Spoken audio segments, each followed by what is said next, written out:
Gold price hits $2,000 as UBS Credit Suisse rescue kills key bank funding.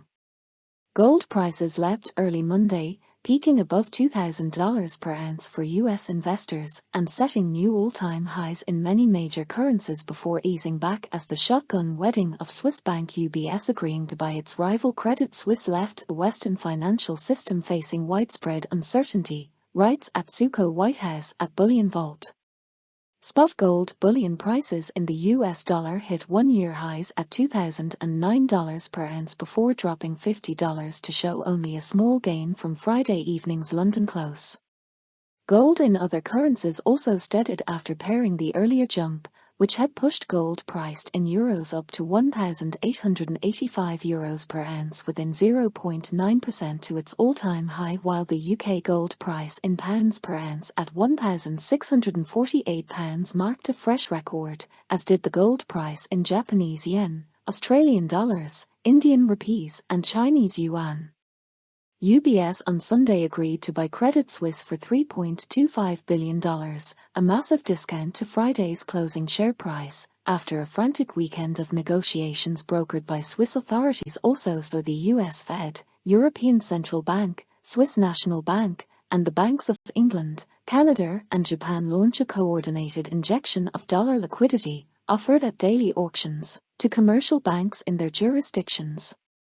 Operations will start today and continue at least through the end of April, said the Fed, now expected to rise its key overnight interest rate by just 0.25 points at this Wednesday's policy meeting before slashing rates towards 4% by the end of the year.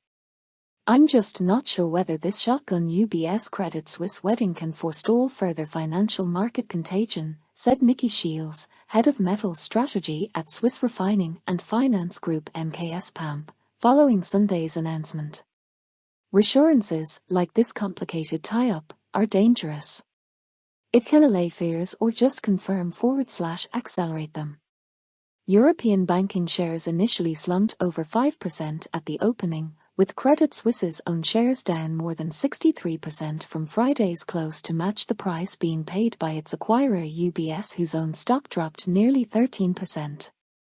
German banking giants Deutsche Bank dropped 3.1% and France's BNP Paribas fell 3.7%, while the broader European Stoxx 600 index fell 1.6% before staging a recovery ahead of the start of New York trade. Under the UBS deal, and pushed through by Swiss regulators FINMA, Credit Suisse shareholders will retain some value, but bonds with a notional value of $17 billion will be written off, wiping out lenders in its additional Tier 1 debt, a form of contingent convertible bonds created after the global financial crisis to save taxpayers from bearing the cost of rescuing failed banks. "The Swiss have killed this key corner of funding for lenders," a UK bank CEO told Bloomberg.